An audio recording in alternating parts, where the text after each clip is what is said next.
So today we're going to be talking about marijuana. Cannabis. Particularly we're going to be talking about the medicinal marijuana aspect of it. We're going to go over like a brief history of marijuana or cannabis.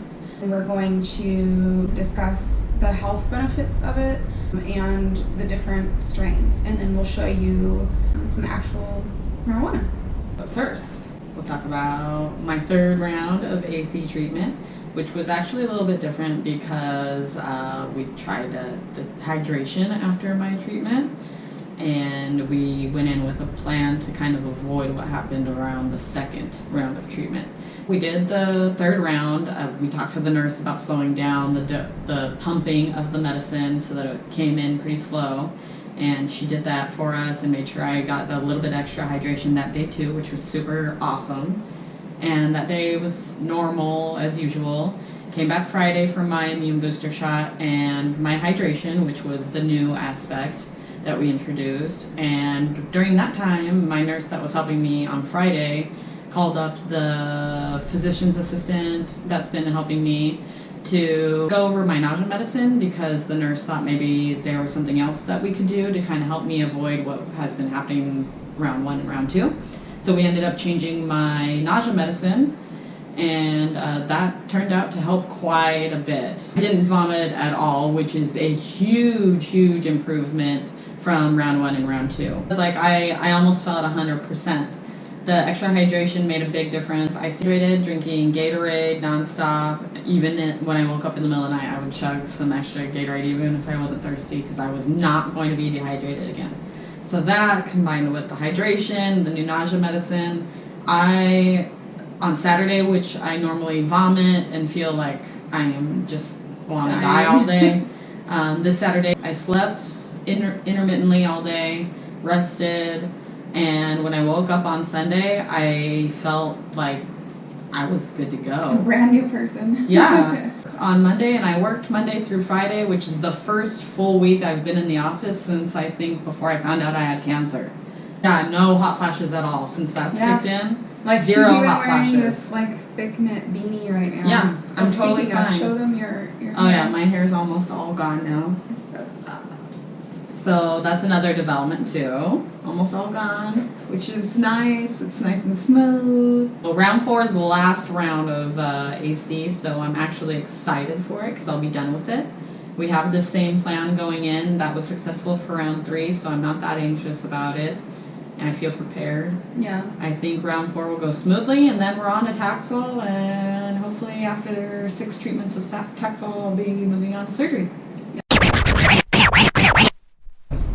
Okay, so now we're going to talk about a very brief history of cannabis and marijuana and some big moments in history that related to cannabis. Yeah, so we did a little bit of research because we didn't even know really the actual history of this plant that's outlawed. It was really interesting. Yeah, so I found out apparently like back in 3000 BC there is proof of cannabis seeds being found in Viking ships. Chinese emperor tombs, when they opened them up, they found mummified, giant, they described large quantities of this plant. The plant's been all over the place and used by all different kinds of cultures.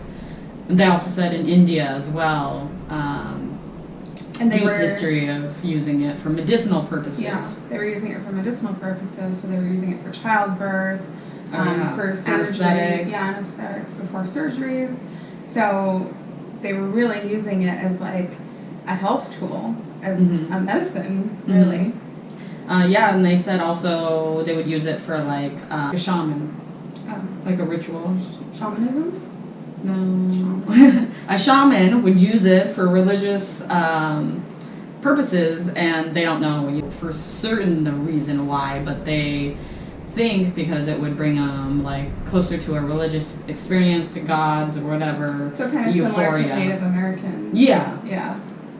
So I think that's kind of where they came up with that hypothesis. Yeah, all different kinds of cultures have used it for all different kinds of things, just like we are today. Medicinal reasons, euphoric reasons, whatever the reason might be, but it has a very deep history of being used for medicinal reasons, which is how we got into learning so much about cannabis now. Yeah. It also has a history with racism, particularly within the United States. I think we could speak best to that. But basically, marijuana was brought over, and it was referred to as cannabis. It was brought over by the Spanish to Mexico, and then eventually, I don't know exactly what anthropologists believe how it got here. To North America, if it wasn't here already. Yeah, I'm sure, some form of it was. So many people were here before us. Europeans were here. So, I mean, God knows how it got here. Yeah. So in 1910, there was the Mexican Revolution, and the government was having a hard time with this wave of Mexican immigration that was coming in. So in order to kind of depopularize these Mexican immigrants that were coming in after the revolution, they basically kind of, I guess, partnered up with pharmaceutical companies. And pharmaceutical companies wanted to kind of corner the market on health, basically, the health industry. So the government came in and created this negativity towards Mexicans, towards this drug that was linked towards Mexicans, and they started referring to it as marijuana. So, those brown people, they have a drug that might alter the way you think, and God knows it'll make you foam at the mouth, and you're gonna want to rape people, all kinds of crazy. Yeah, which brings us to 1936, the movie Reefer Madness. If you haven't seen it, do yourself a favor. I mean, you don't have to watch the whole thing. You'll get the idea. Short. It's an old movie, so it's short, but it's hilarious. It's just so it's ridiculous. Totally negative propaganda. It's just ridiculous. It's like, in comparison, I don't know if you guys have seen The Birth of a Nation, but it's similar to that, but obviously not with African Americans. But check it out if you haven't seen it. This movie, Reefer Madness, was basically trying to show what happens to teenagers when they smoke marijuana, and they get into this very dramatic car accident, and it's just so dramatic. You have to. Yeah, I don't want to give details because the only thing I can say is ridiculous. Yeah. So this movie comes out, and it changes the way people really think about marijuana, and it puts marijuana in this whole other light. Which is how we got to today, really. Yeah, the stigma keeps growing, and then have our good old President Reagan, whose war on drugs really amplifies this. Made it a class 1, which is the highest, this is the most dangerous drug on the face of the earth. This plant that grows naturally is the most dangerous drug in the world. Yeah. So now, lead up to the 21st century, we have these pharmaceutical companies that are now recreating cannabis into a pill form for people to take. Engineered. It's a chemically engineered form of cannabis. So I can't comprehend in my head how a naturally grown plant can be illegal, but a pharmaceutical derived chemical is okay. Yeah, I don't get that. I mean, if you get it and you want to comment below, please do. Please. But please. We don't understand. So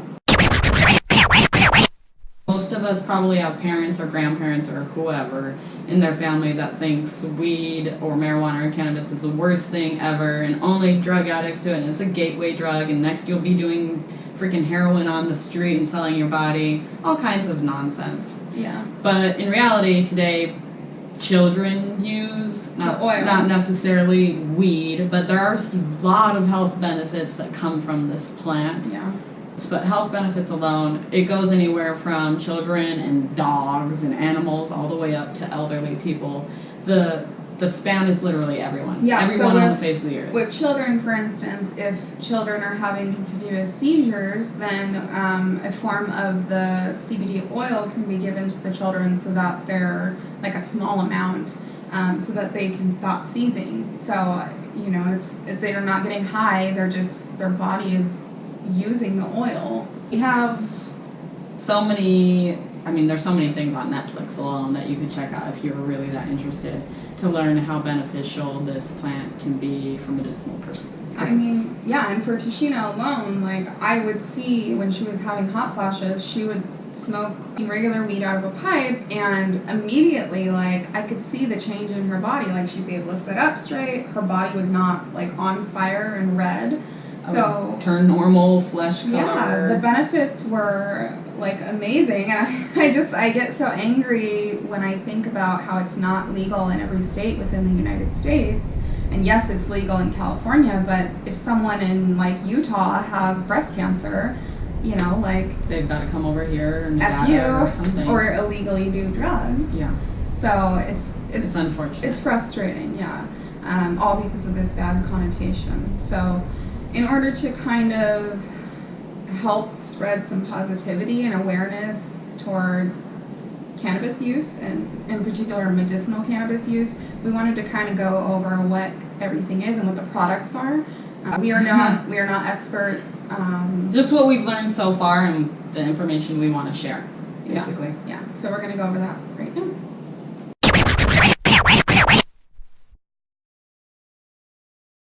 Okay, so before we even start, none of these products I'm endorsing or anything like that. Yeah. They're just things that we've bought in our journey. So there are two different kinds of cannabis. There's indica and sativa. Indica is more known for nausea and sleeping and help with appetite. That's the three things that I know and use it for, but there are a slew of other things that you can use indica for. So feel free to Google, do your own research. The type is sativa. Sativa is more for like a daytime usage. It doesn't make you really sleepy. The thing that I use it more for is anxiety. For me personally, it makes me a little bit more outgoing. It just like takes my all the things out of my head that I'm just thinking about all the time. And then the other thing is there's an aspect of THC and CBD. That's important to know. That's the important thing to know versus indica and sativa. You can throw that out the door. THC and CBD are very important to know. So THC, I think everyone pretty much knows. That's what makes you high. That's the psychoactive part.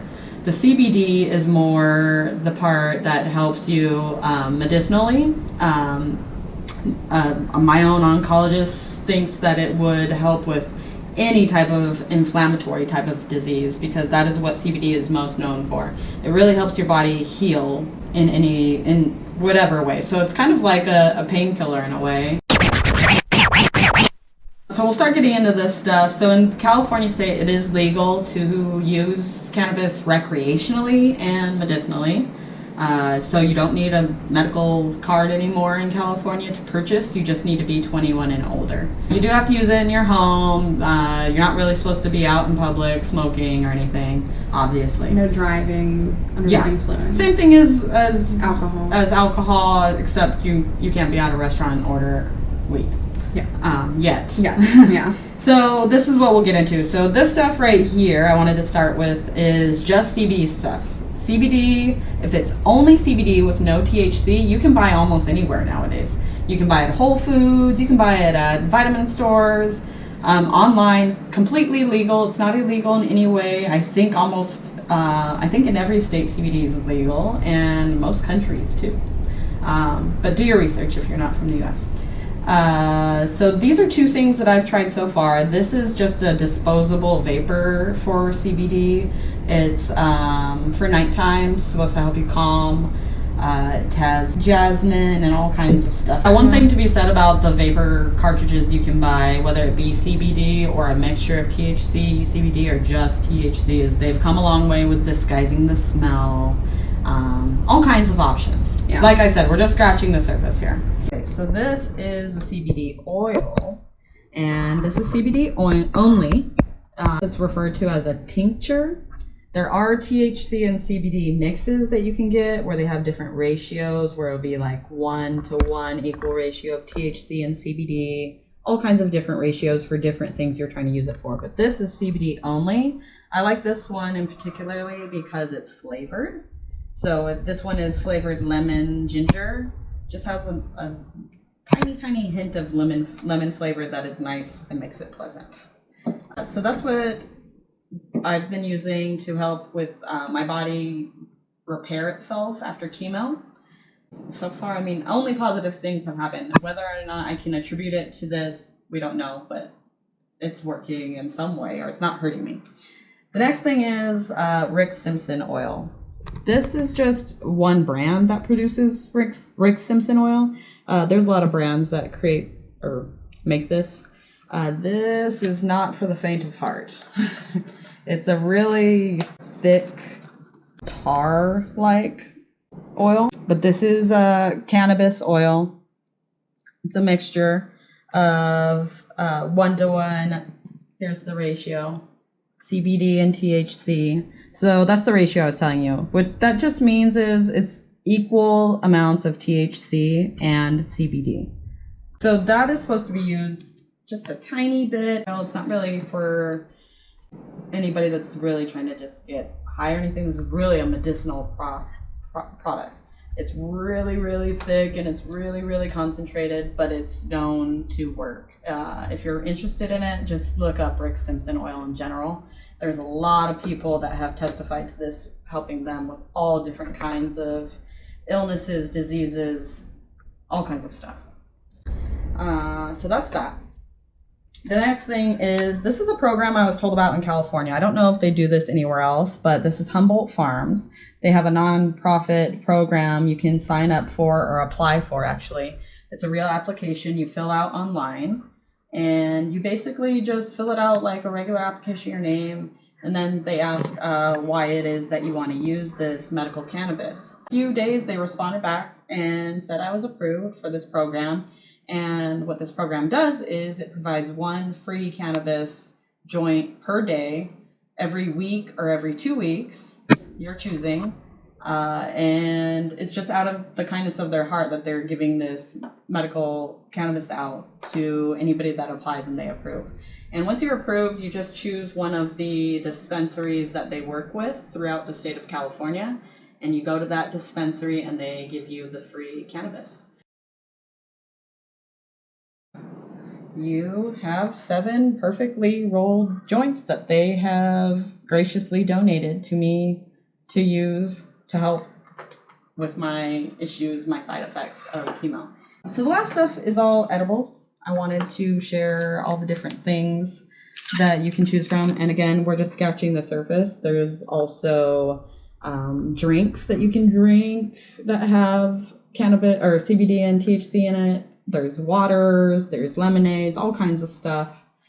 There's cereals, popcorns, chips, everything. This is a gummy. This is an indica gummy, and I was gifted this by somebody that has recently gone through chemo that gave it to me, and she said that it helps her quite a bit to avoid vomiting, to sleep, and to have a good appetite. So I'm thankful she gave this to me. Another one is a very popular product called Chiba Chew. This is another 1:1 ratio of THC and CBD.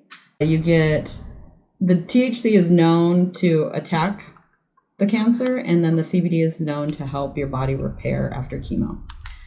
And then this is chocolate that is, it has both THC and CBD. I think this is also a 1:1 ratio. I threw away the